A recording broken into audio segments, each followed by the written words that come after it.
Fala aí, galera, tudo bem com vocês? Hoje vamos falar sobre um assunto que intriga muita gente. Existe vida em outros planetas? Antes de começar o vídeo, deixe seu like, ative os sininhos das notificações e bora lá, meus curiosos de plantão!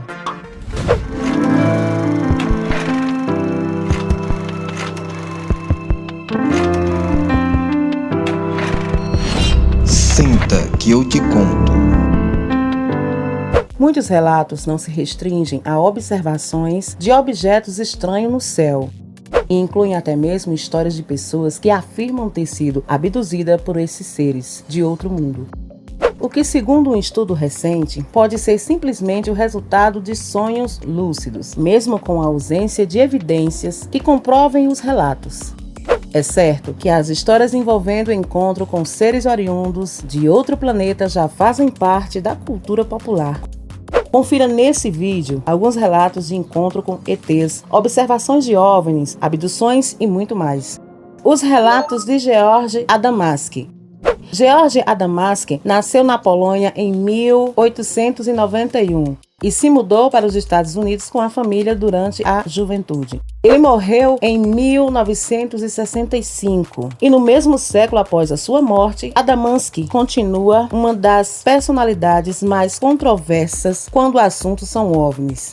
Isso porque ele fez várias fotos do que afirmou serem discos voadores.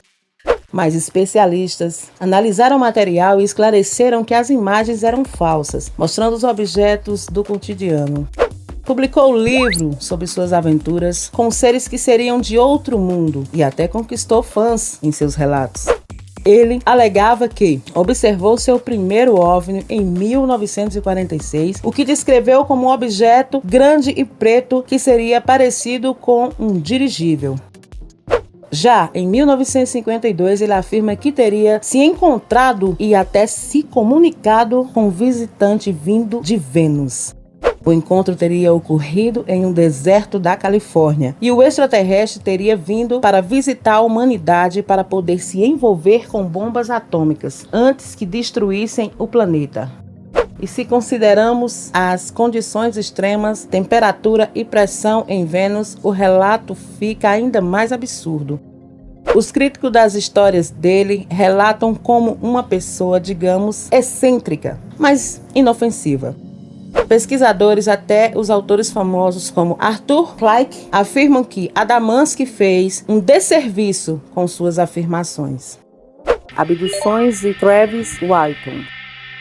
Quem costuma acompanhar séries e documentários sobre extraterrestres já deve conhecer um pouco da história de Travis Walton, que afirma ter sido abduzido por alienígenas no dia 5 de novembro de 1975. Naquele dia, ele e outros 6 homens estavam trabalhando na Floresta Nacional de Seagrove, no Arizona, Estados Unidos. Já perto do momento de ir embora do local, eles viram uma luz brilhante ao lado direito de onde estavam. E ao se aproximaram, encontraram uma forma de um disco voador brilhante, que flutuava a cerca de 6 metros acima de uma clareira próxima. E Walton diz que decidiu ir pessoalmente conferir o que era. Eles descrevem que, conforme se aproximava do objeto, foi atingido por uma descarga elétrica vinda da nave, que levou para o interior da estrutura. Walton ficou desaparecido após o ocorrido e foi encontrado somente 5 dias depois do incidente. O incidente ganhou a atenção da mídia e rendeu várias discussões, inclusive controvérsias sobre a veracidade da história. O caso Antônio Vilas Boas. O fazendeiro Antônio Vilas Boas é um protagonista de um dos principais relatos de abdução no Brasil, que teria acontecido na cidade de São Francisco de Sales, em Minas Gerais, na noite de 5 de outubro de 1957. Ele se preparava para dormir e decidiu abrir a janela do quarto, que dividia com seu irmão. Naquele momento, os dois notaram uma forte luz branca no céu, mas não deram atenção. Depois, Vilas Boas acordou e percebeu que a luz continuava por lá e se aproximava deles. Os dias foram passando e os irmãos seguiram normalmente em suas rotinas, até que um dia Antônio trabalhava sozinho no solo e percebeu, dessa vez, a luminosidade pairava em alguns metros acima dele e seria emitida por uma nave em forma de ovo alongado. Ele tentou fugir, mas seres logo o agarraram pelos seus braços e pernas e levaram para o interior da nave. Segundo Antônio, os extraterrestres ligaram um tubo com ventosas em seu queixo para coletar sangue e em seguida teria sido levado a uma sala onde uma alienígena nua teria entrado e tido relações sexuais com ele. Após o ato, Vilas Boas foi levado para fora da nave. Não há muitas evidências que indiquem que tudo isso ocorreu, mas Antônio mostrou de fato marcas no corpo, sintomas de exposição à radiação moderada. A noite dos OVNIs. Um caso de OVNIs bastante conhecido no Brasil aconteceu durante a noite de 19 de maio de 1986 em São José dos Campos, na cidade do interior paulista. Naquela noite, a torre de controle da cidade detectou várias luzes coloridas sobrevoando a região e objetos estranhos foram confirmados por radares e por passageiros a bordo de outras aeronaves por perto. Algumas horas depois, radares de Anápolis, no estado de Goiás, detectaram objetos voadores não identificados. Devido à possível ameaça à segurança, caças armados se deslocaram de bases aéreas do Rio de Janeiro e Goiás para investigar os objetos. As aeronaves tentaram segui-los, mas não tiveram sucesso porque os objetos faziam manobra com acelerações e desacelerações bruscas demais e se moviam a velocidades muito acima daquelas alcançadas pelas aeronaves brasileiras. O episódio durou cerca de 3 horas e rendeu detectação de 21 OVNIs. O relatório do incidente, assinado pelo brigadeiro José Pessoa Cavalcante Albuquerque, concluiu que os fenômenos são sólidos e refletem de certa forma inteligência pela capacidade de acompanhar e manter distância dos observadores, como também da formação não forçosamente tripulados. No Arquivo Nacional é possível acessar relatórios e áudios e diálogos entre pilotos e operadores das torres de controle. O ocorrido causou grande repercussão e ficou conhecido como a Noite Oficial dos OVNIs no Brasil. Susto no céu.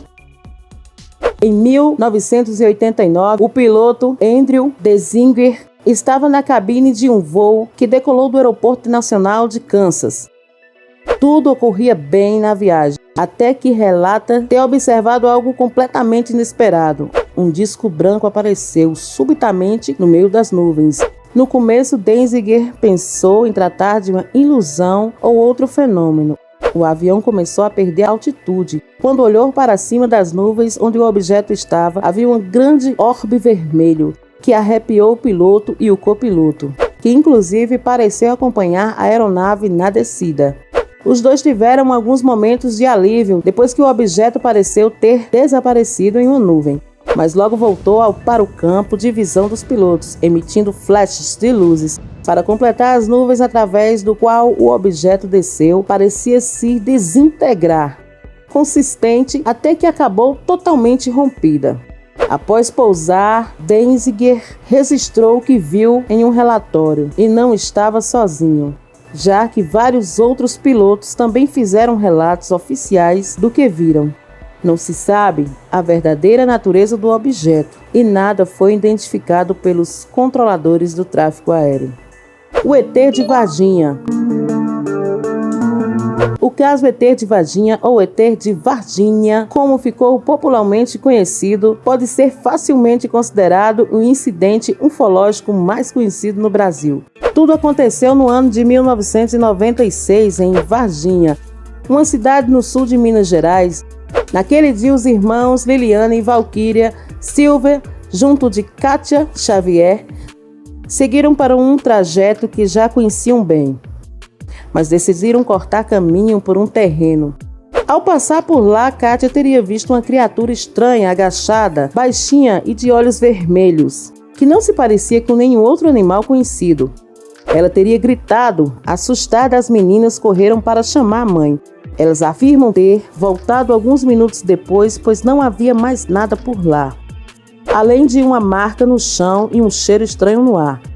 O caso ficou famoso em todo o mundo, rendendo todo tipo de especulação e, claro, teorias conspiratórias.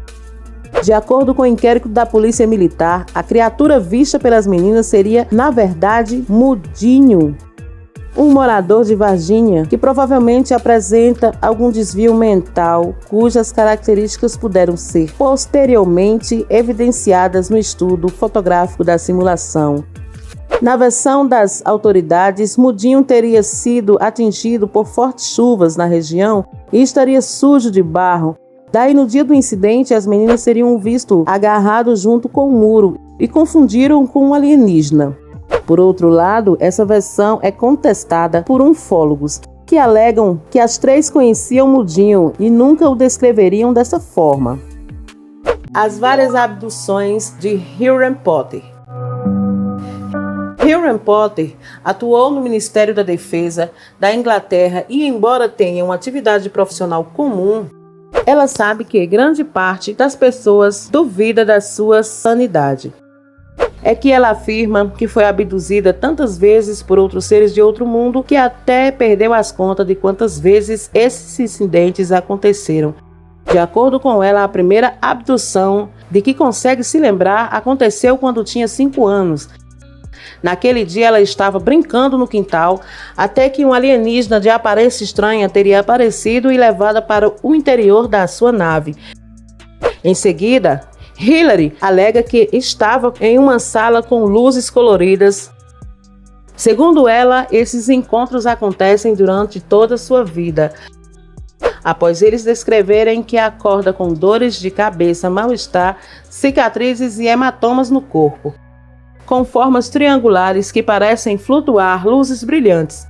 Ela descarta a possibilidade de que os OVNIs que afirma observar sejam aviões militares, insistindo que os objetos têm aparência e sons diferentes daquelas aeronaves.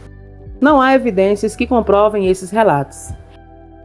É isso aí, pessoal. Não esqueça de deixar o seu like, ativar as notificações para receber novos vídeos em primeira mão. Tchau, tchau, até mais!